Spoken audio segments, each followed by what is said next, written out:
Well, hello, good evening, and welcome to Celtic World, the YouTube channel for Celtic fans all around the world, from Banbridge to Bangalore, from Cardiff to Calgary, Sydney to Shanghai.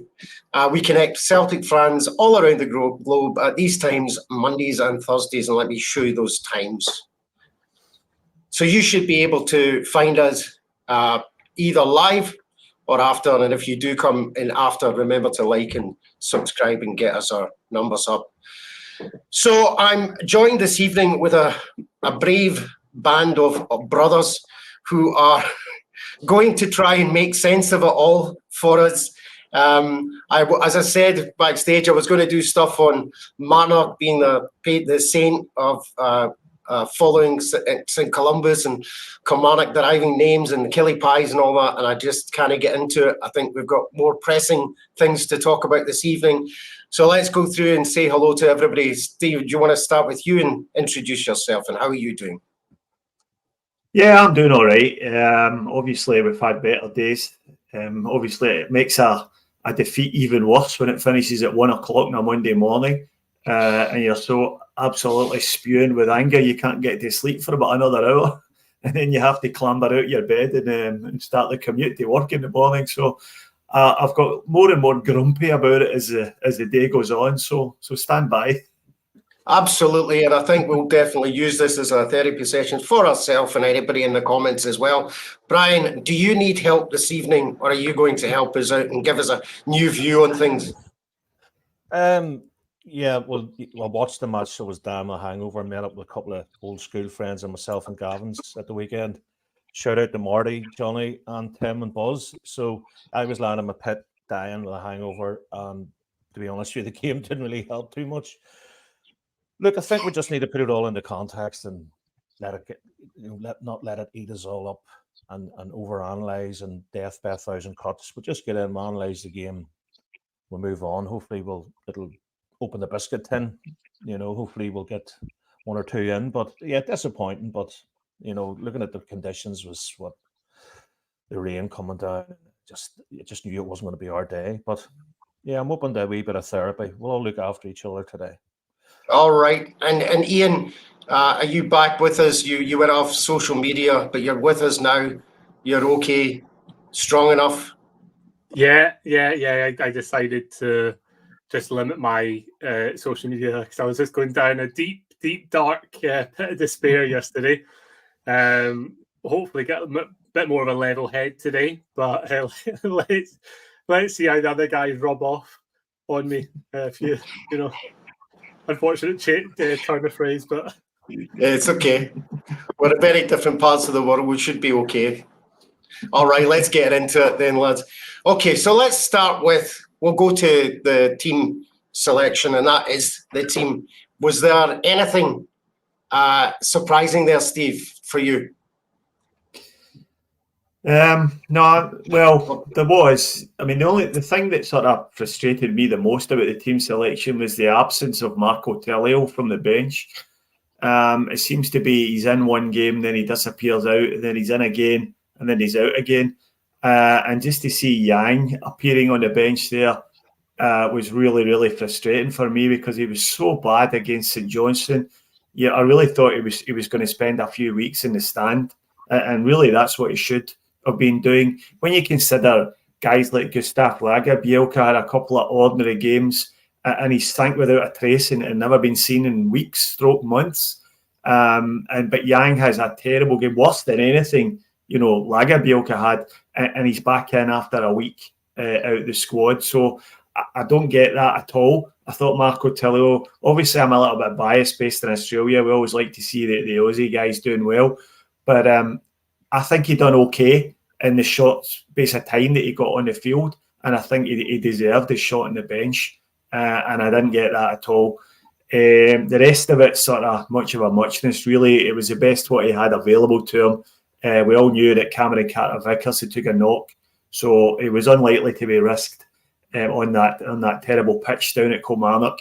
And when you saw the rain pissing down as well, then obviously that would have sealed the deal. So I don't disagree with that. But his replacement, we all knew it was coming, but I think it was worse than any of us truly expected. Yeah, Brian, I think we can all agree that was probably the team that we expected. I certainly, when I saw the team, thought, yeah, this makes sense, given that CCV's not going to be playing. This looked as if the selection, always a bit of a worry to see Phillips there, and we can come on to that, of course. But what did you make of how we started the game? Yeah, started decent enough, and Maggie Johnson had a couple of chances, a couple of moves up and down the wing, and had a couple of. We should have been 2 up. I think about 20 minutes in.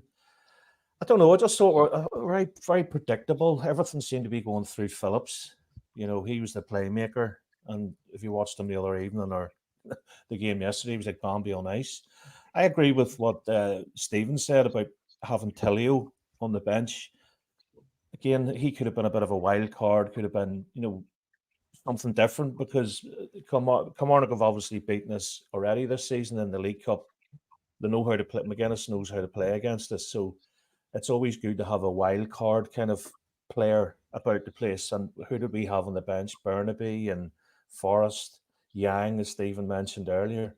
It's not really what you call inspirational. And I think Kyogo's been off form as well, which doesn't help matters. But I mean, that would have been a great game to put Tilio in, give him half an hour, because Mikey Johnston, I thought, had moments, but no end product. Nice wee step overs and balls laid in and stuff. But I actually thought O'Reilly had a bit of a poor game myself. I thought he had a couple of loose passes, but then maybe he's on burnout because he's playing every game, But there we go. So Ian, let's. Frank wants to know how we can make sense of it all with Rodgers and the board ball, etc. On Brian's comment there about Phillips? It bothered me that he was playing so far up. Did that bother you? Was that a concern for you as well, or do you feel the first half was okay? I think the first concern I had, if we just jump back to the team selection, was the actual what we had in the bench to change it. I know we're talking about Tilio, but when we're having a look at that bench, you think if things don't go our way, who comes on to change that? And you're looking at only Kyogo there. Only Kyogo, you're thinking, right, he can maybe come on and do something. All the rest, you're just like, and that to me was the kind of biggest worry. No, we got injuries, to some players, etc. But seeing Phillips straight away was just one of those ones, because any time we've seen him, he's been really poor.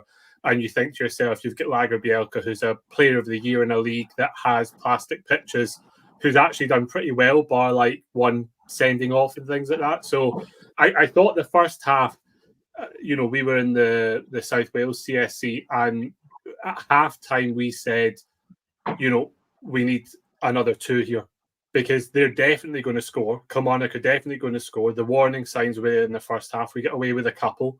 Do you know what I mean? Defensively, if there's like a set piece in and around that box, it's, there's a danger. You already saw in the first half a couple of times Taylor being, that left back position. I'd love to see a heat map, because the left back just must have like no heat at all, because I don't know where he was at any of the chances they were creating in the first half. So I thought we were kind of not lucky to be ahead in the first half. I think we deserved the lead. I think Kilmarnock would have felt lucky not to be drawing. But again, it was another one of those games where you're looking at it going, what are we doing here? As in, like, what's the idea? Like, how are we trying to affect the game? Where are the patterns of play? And I know people will say, well, we've got people missing and we've got players that really shouldn't be playing for us, trying to make an impact. But at the same time, and I don't like harking back to Andrew's gone, etc., but you knew what the style of play was. You knew what was going to happen. You knew that anyone came in would know their roles and responsibility. And I just feel like we've kind of got a collection of individuals that are just told to hold on to the ball and then wait for an individual piece of magic. And the warning signs were there against Motherwell. They were there against St Johnstone, because St Johnstone needed 2 very individual goals to get us out that hole. And we could still have drawn that if Joe Hart hadn't made that save at 2-1, and I think we've just been found out. And I think we went from being, let's kind of get through to January, to now, like, it's beginning to feel a little bit, panicky, which is just me being honest. Ian, can I ask you, do you think much would have changed if we had Tate and Maeda on the pitch? Because I don't think it would. I think we're looking at the same result.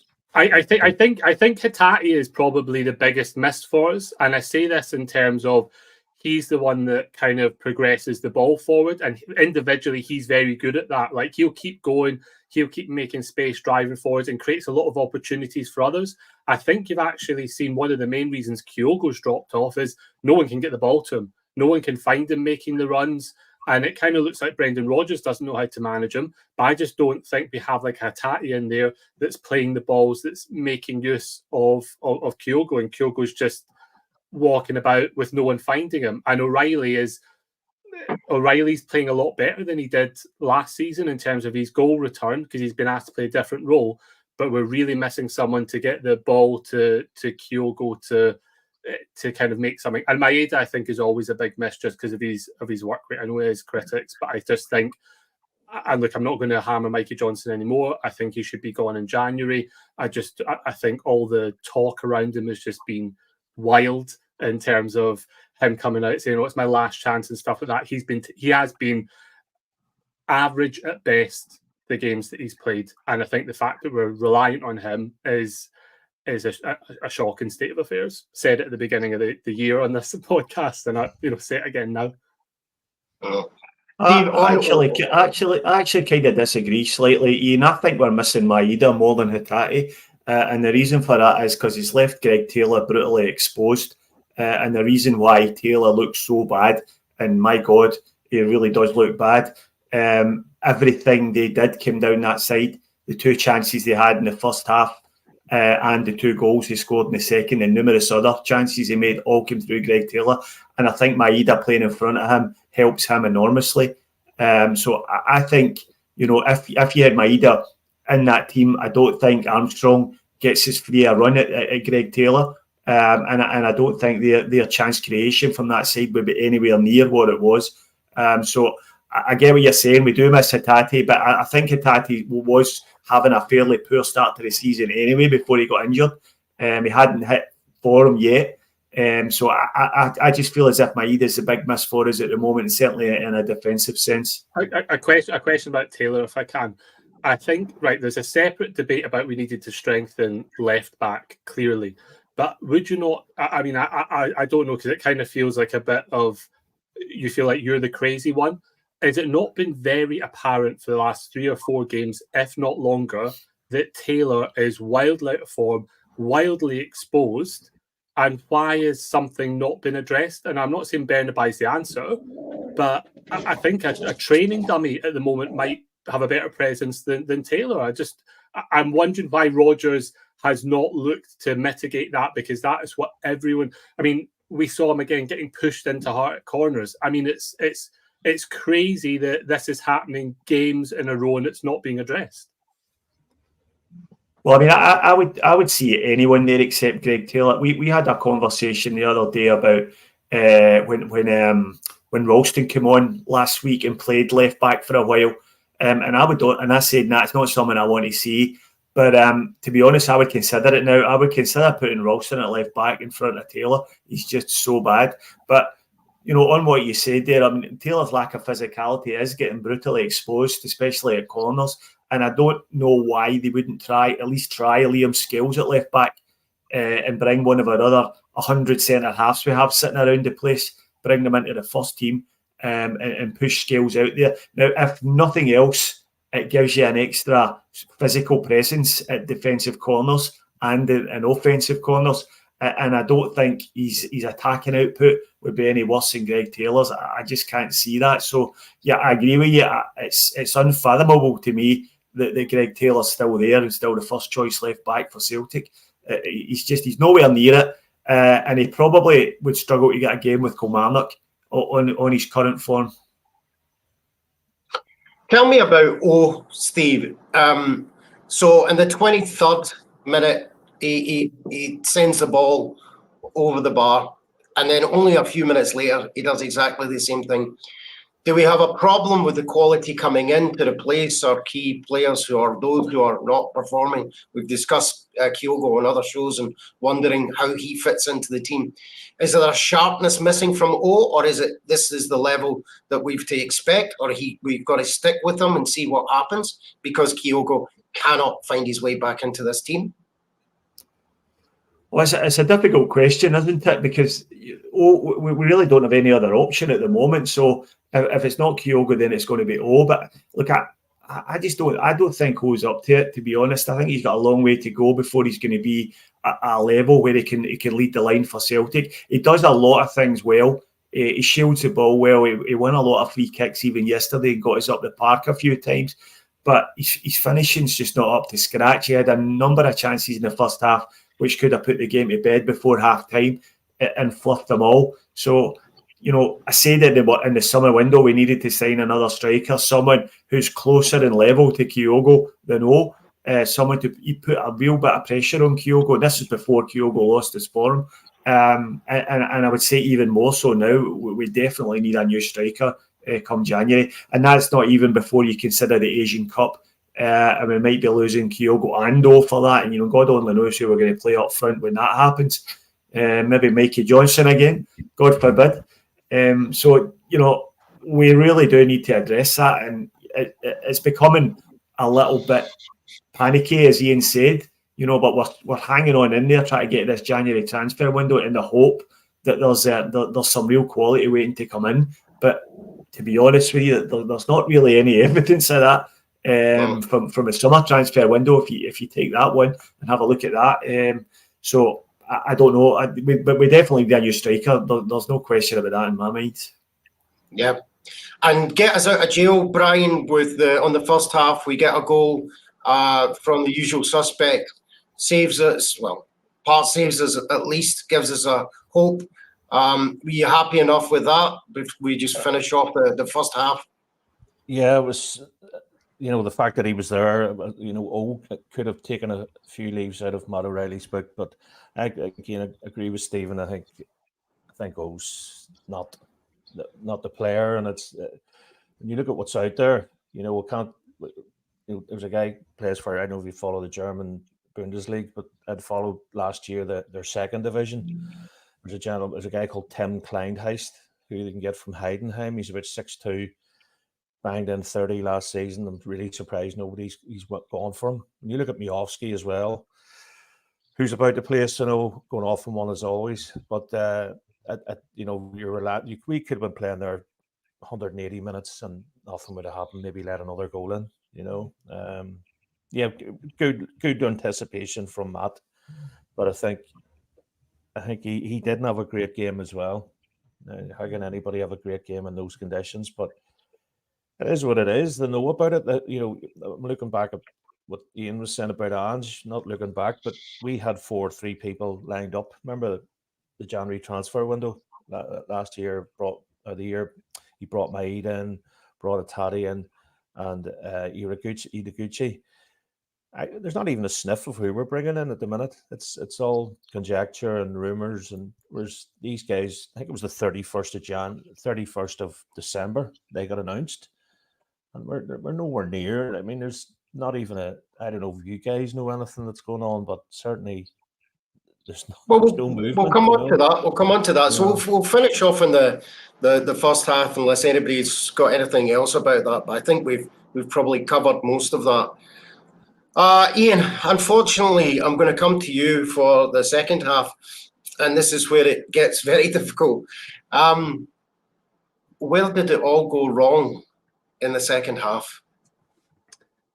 Do you know what? Immediately the Gordon Strachan quote came, the big green area out there. But I think very quickly on, I think everyone could see Kilmarnock's strategy was make no passes along the ground, everything in the air.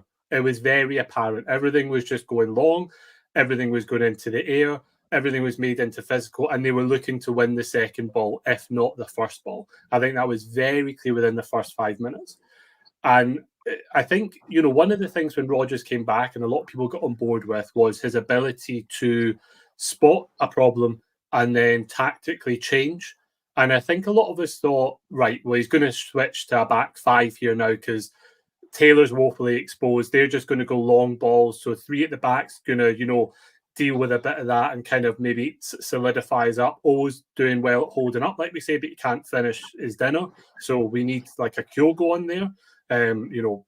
Johnson and Palmer completely off it as well. So we thought 3-5-2, and then it just went longer and longer and longer, and the conditions got worse and worse and worse. And when you're playing those long balls, the conditions don't really matter because you're looking for the break of the ball, and that's basically what happened. We were still trying to play a type of football that I don't know, retaining possession, but in those conditions, you're just not going to be able to do it because it's too wet and it's a plastic pitch and it's bobbling and the other team's just battering you.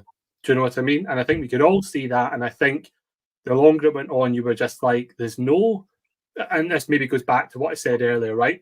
On the bench, who are you bringing on? Who do you trust to bring on? Only Kyogo.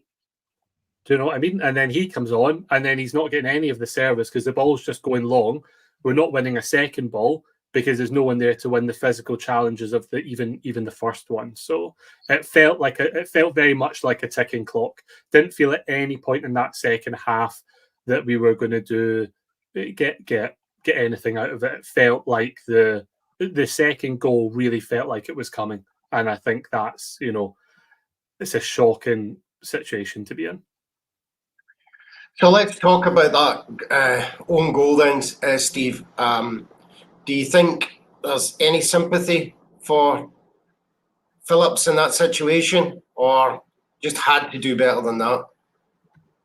No, I've got a bit of sympathy with him for that incident. Probably that was the only incident I would have sympathy with him in the game, but I don't think he had any choice there. The problem there was we didn't prevent the ball coming into the box from the wide area.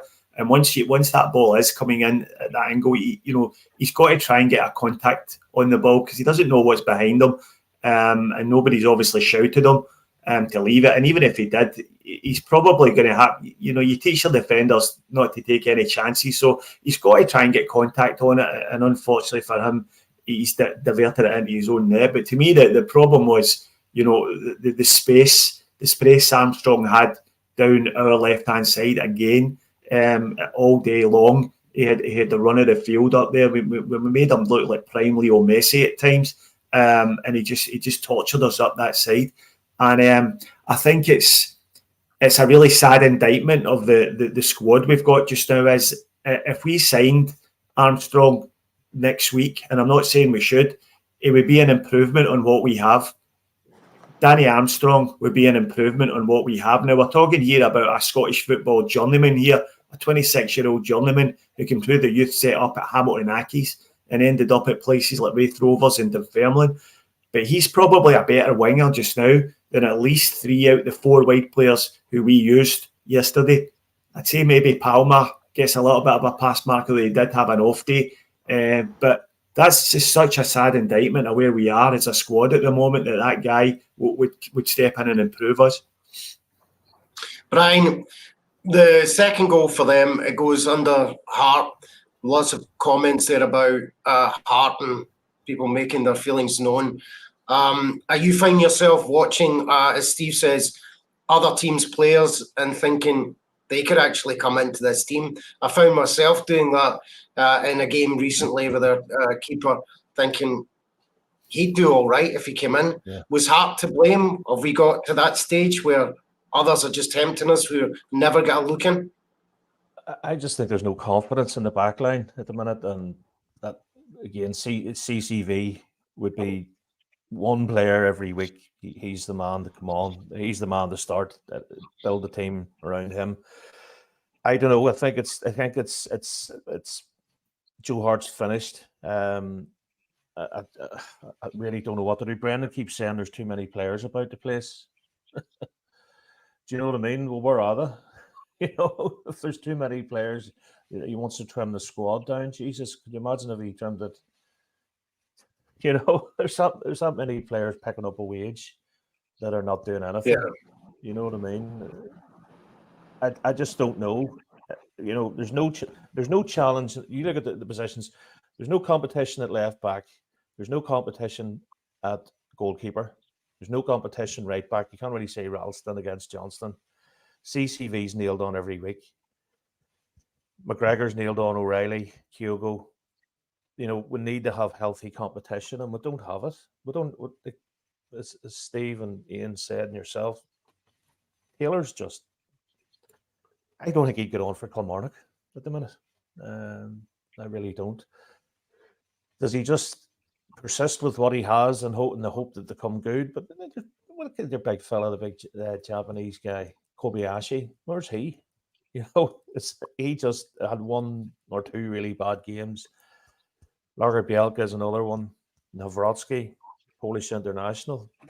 You know, the tools are there. Is he that stubborn, Brendan, to prove a point that he would rather play Nat Phillips than give one of his own players a go? I think about Lennon. I know Lennon had his faults, but he always played players that were contracted to the club. Like whenever he took over, whenever Rodgers left the last time, Masonda and Ollie Burke, all these boys were put out to pasture. He always played, you know, he played the boys who were contracted, had a contract with Celtic. I don't know. There just seems to be too many people.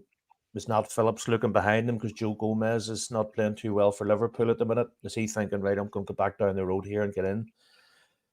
Joe Hart, is he thinking about? Is there too many people thinking about their next move and they're not focused on Celtic FC?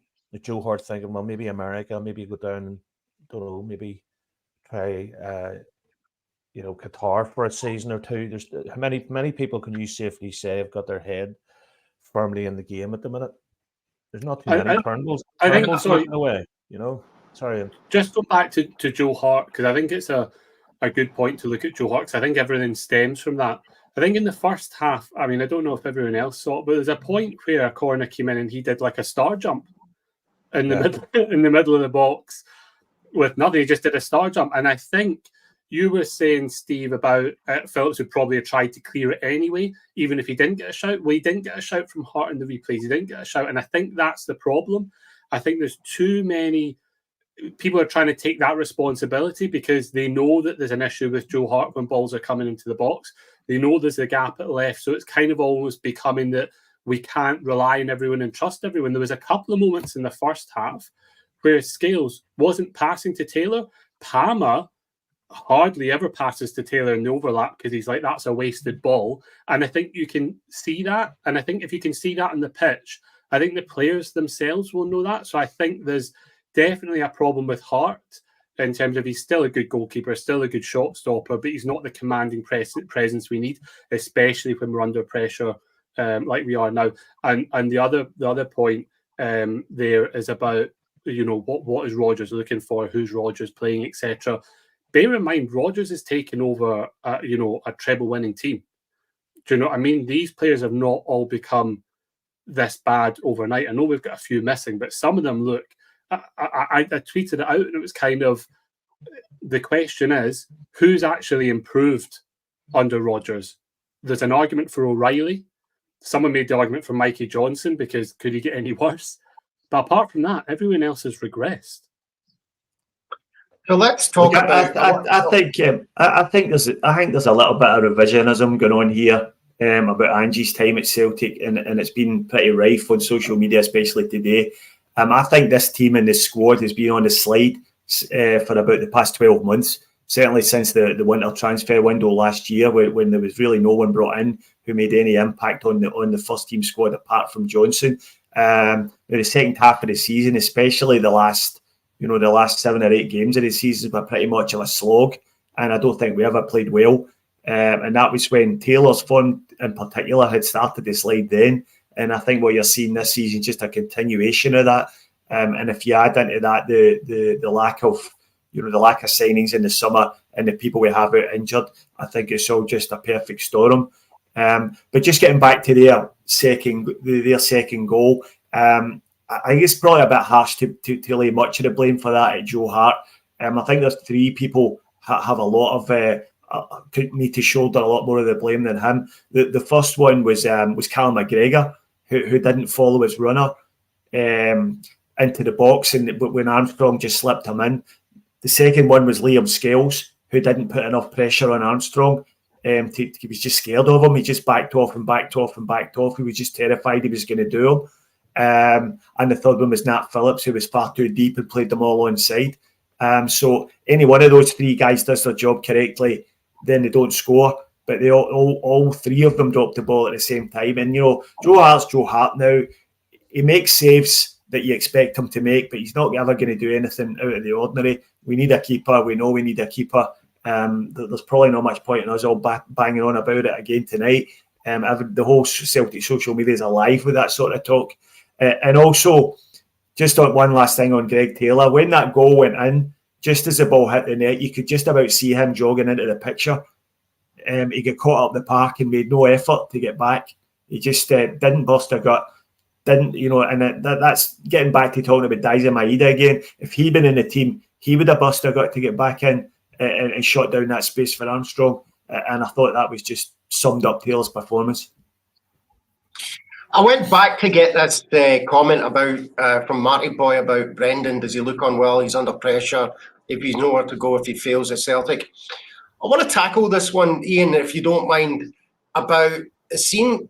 I'm kind of curious to understand where Brendan Rodgers is in this. You talked about which players have actually developed under him. He seems to have gone very public in some of his criticism of players. Is that backfiring on him? You talk about his tactics and sort of securing a position, and yet he doesn't. He insists on this possession football. And then, you know, it's clear that some of our players just aren't getting the service and the goals that we need. Where do we make sense of Brendan Rodgers now? Is he in control of this situation or not? Firstly, let me say, if anyone's in doubt, if Brendan Rodgers wants to go and get another job tomorrow, he can definitely do it. He's still a top coach. I mean, he would walk into like a number of clubs in Saudi Arabia right now if he wanted to go and chase the money. Like there's a number of teams down in England that would take him. So I don't think by any means, if he doesn't make a success of it this time round, I think people should just get that out of his head. Brendan Rodgers, if you look back, as a top coach. I'm not going to sit here and try and claim that's not the way. I think there's it's kind of that combination of things. I do think he's probably made an error in throwing the players under the bus so quickly before January, saying like he said, like we're needing 3 or 4 more. So automatically there's players in there thinking, am I the one that he's talking about? He's saying, we're working with what we have. So how many of the players are thinking to themselves, am I the one that he's working with, and I'm going to be out? And it's just, and I think that's very difficult to maintain a squad unity, which I think Brendan Rodgers is pretty good at. And he's himself looking forward to January. I think he'd have hoped to have had more players in. I think we all hoped to have more players in during the last window. And so it's worrying that he's talking about the players in that way. And I think that's coming home to roost with the squad he's got. And I really hope for his sake and for all of our sake that the board have actually decided to back him. Because like doomsday scenario, okay? Doomsday scenario.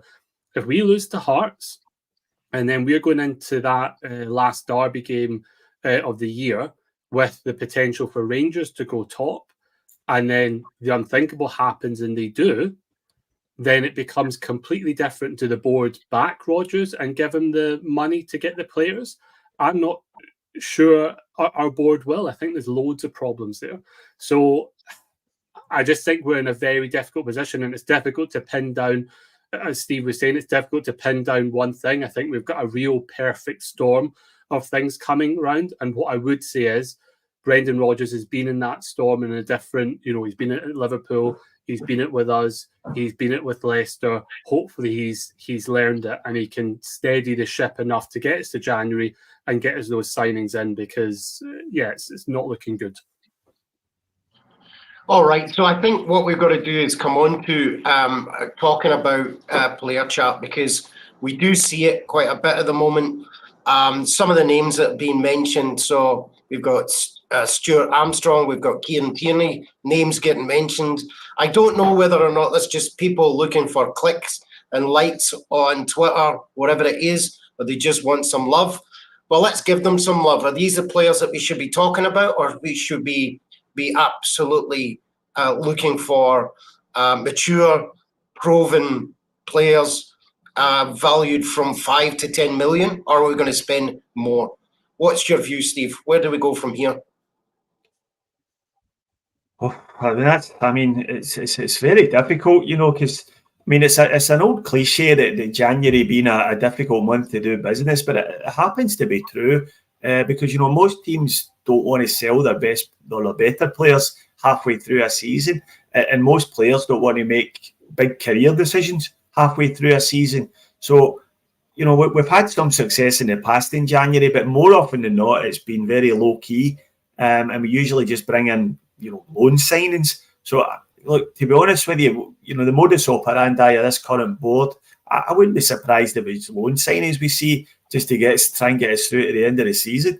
Now the Kieran Tierney talk, I would absolutely love Kieran Tierney to come back. I don't see any argument against bringing him back if we can make it work financially. There isn't all this talk about him being injury prone. He really isn't that injury prone, and he's still an absolute top level left back. If we could get Kieran Tierney, yeah, absolutely. Stuart Armstrong, not so much. I don't really think Stuart Armstrong's the type of midfielder we need. I think we need a number 10 midfielder, somebody who's going to unlock defences with passes, and someone who can weigh in with a good few goals as well. So I'm not sure if Stuart Armstrong in that sort of box-to-box midfielder is probably a little bit similar to Matt O'Reilly. If we were to lose Matt O'Reilly, then maybe Stuart Armstrong, but not for me at the moment. But we certainly need to be targeting players who, have the ability to go straight into the first team. We cannot be signing anyone else just to sit in the stand, because I think Brian mentioned earlier, the amount of players we have just stinking the place up, drawing wages and doing absolutely nothing is ridiculous. We've got a really bloated squad, and that comes from signing 9 players in a transfer window when only one of them makes any kind of impact at all. That's been a gross negligence, and it's been an absolute disaster for us. We can't do that. I would like to see that even if we sign 2 high quality players in January, then I would be reasonably happy with that, as long as they're in the correct positions. But we just can't be getting any more squad fillers, and who knows where these players are going to come from, or whether the club are prepared to pay the money required to get them. Brian, what about the chat of Bojan Miovski? Are we should be looking at within Scotland for players, or do we look abroad? What's No, I think Miovski would be a great acquisition, and you look at would he have missed those 2 chances or 3 chances that O had? Would he have put it in? I think that's a real good one about getting players with the experience of the SPL. It's not the most attractive. You're sitting there, Kieran Tierney sitting in Madrid, or not Madrid. Where is Kieran? Bilbao? Is it what? Yeah, at the moment, I think. Yeah. So he's sitting there in the sun and all the rest of it, and then watching excuse my French, a pissy rugby park, which again, quite ironically, the name of the park. I don't know. I would take Miovski and anything to freshen it up. Another one, which McTominay. Do you think with the crisis at Man United at the moment, no chance, Brian? Loan to buy, no. But even McTominay, we're sitting. McCarthy's still knocking around. James McCarthy's still drawing a wage. I think he's got 2 years to go on a 5-year deal. You're looking there: Johnson, Welsh, Forrest, Turnbull, Kobayashi, Yang, Kwon. And the list goes on, because there's boys of like Vada and and then Lager Bielka and Navratsky. You're talking about, you could fill a squad of players not even getting the sniff of a game, but definitely would take Miovski. What do you pick him up for, 2 million or something? And then you could even do loan Aberdeen, Bjornaby, and a couple of the other guys. Stick McCarthy down there. Whether Barry Robson would take them, but I think he would take anything at the minute. Yep. But Ian, I think he's 4 million has been mentioned. Actually, not 2. I think 4 million is the quoted figure. I think possibly that's too much for him. Ian, what's your view on this? We get from Scotland. I'm going to have to disagree with you, Brian. I think my main thing is Brendan Rodgers has asked for quality. And what I would say is when he's talking about quality, is he asking about Miovski? I'm not saying Miovski's a bad player. I'm not saying he couldn't do a job for us. But I think when we're looking at everyone fit and that team first, the players that Brendan Rodgers needs are players that are better than we have at the moment. Anyone coming in needs to be better than the like for like. So if there's someone coming in that's a striker, they have to either be better than Kyogo or the potential to be better than Kyogo, but like on that border of it. If someone's coming into that defensive midfielder like position, they've got to be better than Cal McGregor and Iwata. That's what's got to happen, and Rodgers has got to have a couple of those because, as you said, we can make up a full squad of players with potential.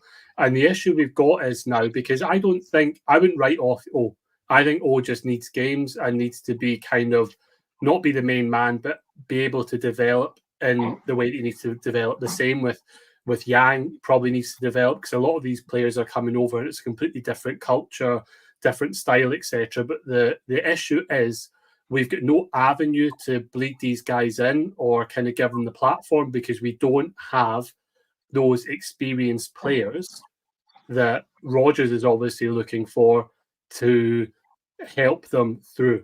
Do I think Miovski could do a job? Yes, I think he could do a job. I think he could do a better job than O at the moment if we're looking for a goal scorer. But the questions always remain about players that we sign from Scotland. They do look good at other clubs, but the pressure at Celtic, and we've said it time and time again, is completely different. And the expectations are completely different. And I think Rodgers is going to need to have not only quality, but he's going to need to have players that are mentally very strong because we're in a title race and it's Glasgow. The pressure is dialing up and players will need to be able to handle that. So it sounds like what we need to do is have some light relief, gentlemen, and take our mind off all of this and possibly try and get some Christmas cheer for ourselves. And I thought to do that by people that we've signed who over the years who are famous and some not so famous when I put this together, because some of them I had no idea who they are, but yet they are listed as our famous fans. So to take us towards the final quarter of the show, I'm going to play a video. And now this is for the people who are in the comments as well as for you, gentlemen here. You have to try and name them and list them of the famous fans in this video. Are we ready for it? There's no prizes whatsoever here, but just possibly some Christmas cheer.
All right, then. How did you do? Yeah, I'm sure Charlie Spiteri is a massive Arsenal fan, so I. I did. I did look her up, and apparently she is. So I don't know. And some of them, I have no idea who they are at all. But yeah, still. But I thought John Hamm was the most interesting one, because he actually, obviously, for me as well, I guess you've got Pierce Brosnan. In fact, let me show you who all of these people are. Can you see that? There's your list. Now, Michelle Keegan, I hadn't really known. Lana Del Rey, I'd heard of, but didn't know so much. Obviously, Shane McGowan, I had to put in. But John Hamm from Mad Men and stuff, he was actually at Celtic Park and bought himself the Celtic hats and all the rest of it. So fair play to him. The Robbie Downey Jr. one, I thought was actually Photoshop, but actually it turns out it was the club itself had somehow arranged for him to wear it, and they posted it out. So, and Kevin Guthrie, I think I have seen him somewhere, but I didn't know. Did you get the full list, Brian?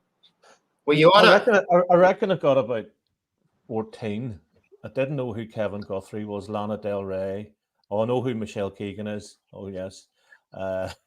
Jay Barris Share number 4. Didn't really. I think. What time is it? I was pleased to find out Michelle Keegan was a fan. I had no idea who she is, but I was very pleased by that. That's good. She's in that program. What's it? The Sky one's Brassic. Is that it? And she's in Coronation Street. She was in Coronation Street as well. I think she ticks a lot of boxes there. That'll be my new screensaver for work. There we go. I'll send it through. There you go. Yeah. I'll send it through. Surprised it's not already, Brian. That's a proper Celtic photo of that, if I've ever seen one. Let's check in the comments. I think it'd be funny. It'd be quite funny if a similar Rangers podcast did the same thing for them, wouldn't it?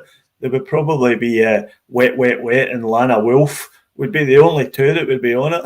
Would look like an advert for a dental practice, probably. All righty. No, goodness, that gave us some. That was my whole intention of putting that up, was just to give us that light relief, because it was we had to have our therapy, and I didn't tell you about this because hopefully you feel a wee bit more cheered by all of that. Now, to bring us all back down to earth, let's talk about Feyenoord. Right? Do we do this? Do we all have sofas that we can hide behind and sort of peek over on this one? Brian, sorry, I'm coming to you first. No. Come on. Well, again, I don't know where to begin. I think we'll win. It's one of those games. It means nothing. We'll win. Again, the team owe the fans. The team owe the fans a performance, and could it be Telio? Could he come in? I agree with what the guys were saying there. Get Scales in left back. And then CCV, Lagerbielke and Johnston, McGregor, O'Reilly, Palma, and then pretty much the rest of it's up for grabs. You know, Kyogo, Oro, or both. You know, what's the state of play? Feyenoord have qualified, haven't they? Or have they something to play for? I'm not too sure. Pass. Yeah. So they. Will that make a difference? I don't know. It's the final nail in the coffin. I mean, coming away with 3 points as opposed to 0, you know, that want to try and beat their record of the worst Champions League team. I don't know. It's like a game would win. It's one of those ones. James Forrest could hit 2 and comes off Scales free kick or something. It's a game will either get chinned 4-1 or it could be 2-1 to us. It just depends on the night. Steve, do you think that they've from this weekend they've got something to prove again?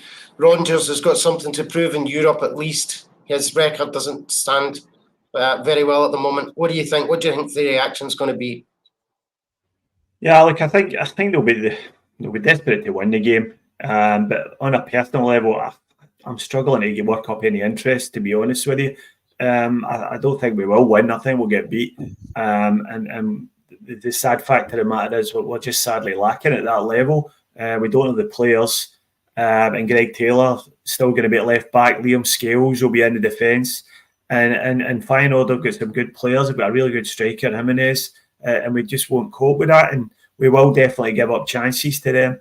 And even if we do manage a couple of goals ourselves, then we will definitely concede. So I think, the club's attitude to the Champions League this year has been disgraceful. It's been a case of just turn up, take the money and move on. And so I don't think the fans should be expected to show any great passion for it.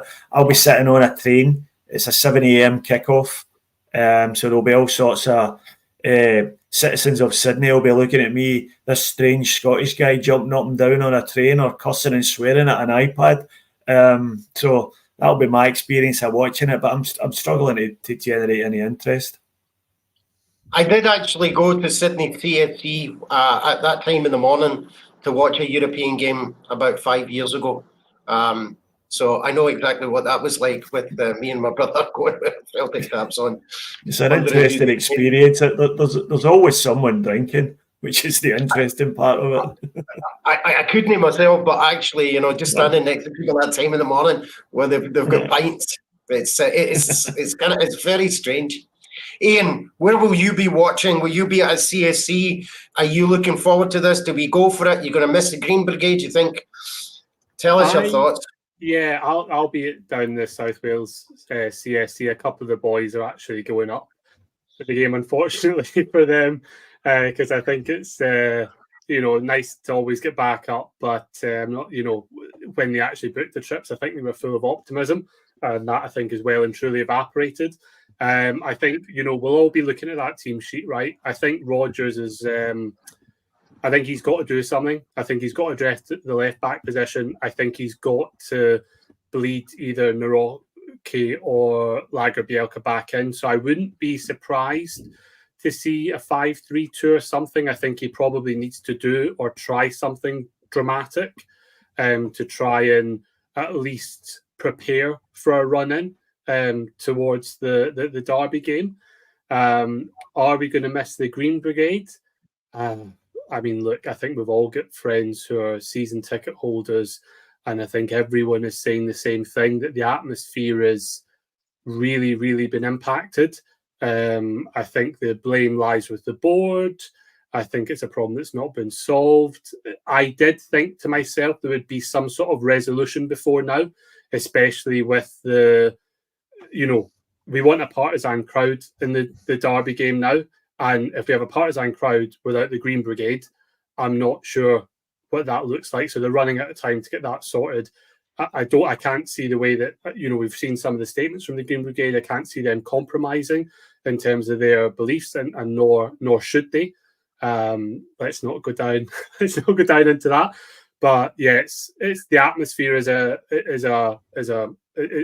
a concern as well. So yeah, let's see how it is on on Wednesday. Brian, you'll be watching it, and are we concerned CCV will be available? What the lineup's going to be? What we go for this? I think he will be, and as Ian says, he'll have to play Lagerbielke or Nawrocki. This could be Turnbull's last game in the Champions League. So you'd like to think of from a professional point of view that they'd want to try and get in and make a difference, and maybe they'll turn up just on the bright lights.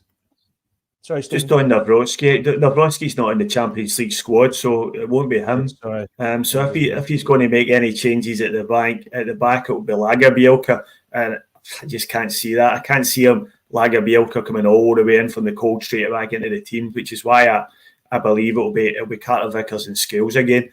Hopefully Carter Vickers is fit. God, please, God, Carter Vickers is fit. But it won't be Nawrocki because he's not in the squad, and neither Tillio either. So Tillio, any arguments about bringing Tillio in are moot. Also, any suspense? Go ahead, Brian. Sorry, would he play Ralston at left back, or can Alistair Johnson play left back? No. Remember Juranovic? I think both of them could play left back, but I don't think he will. I think he'll go with Taylor again. He's not showing any great urgency to get Taylor out of the team, even though he's been awful for weeks. So I think he'll go again with Taylor. I just can't see him changing that. I think the back four will be pretty much the same, except for Phillips will come out and CCV will come back in.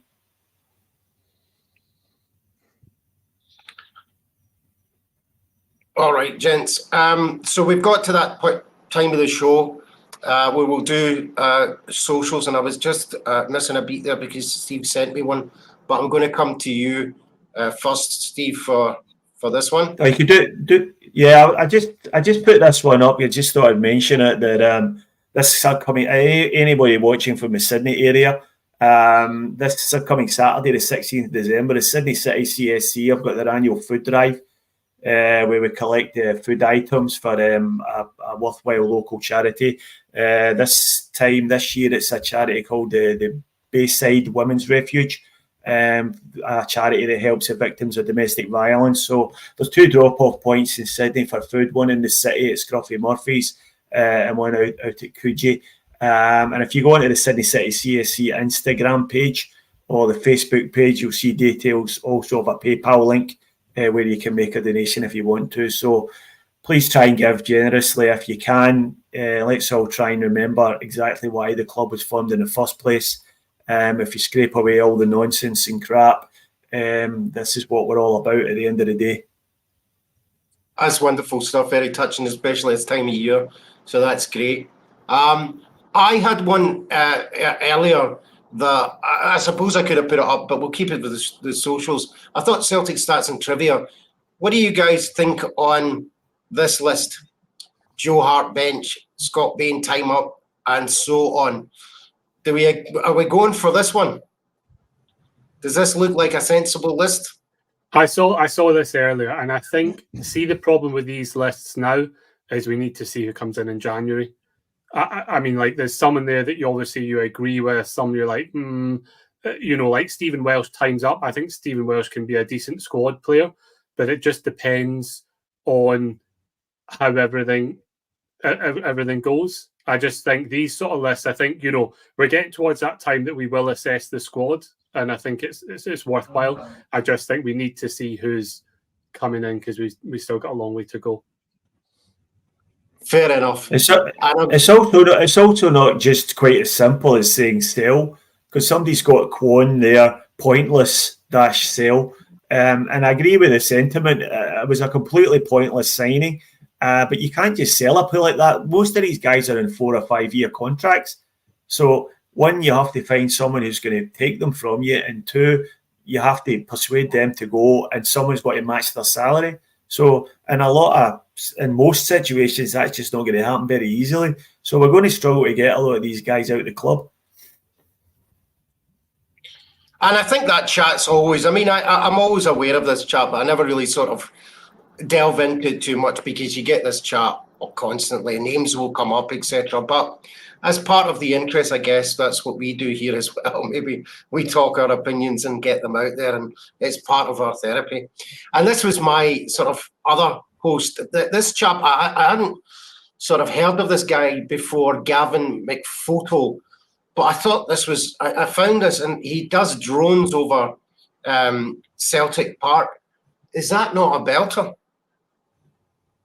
Yeah, some of these drone things are spectacular. There's a couple of good guys that do photos. There's Stony Snapper, isn't there, on Twitter? I know Hargy does some of the ones at Match Day and stuff like that. So I think some of these are really nice. I think that it's nice. We've got a lot of creative people within the support. I think that's evident, and I think when you see things like this, so you could have that hanging on the wall.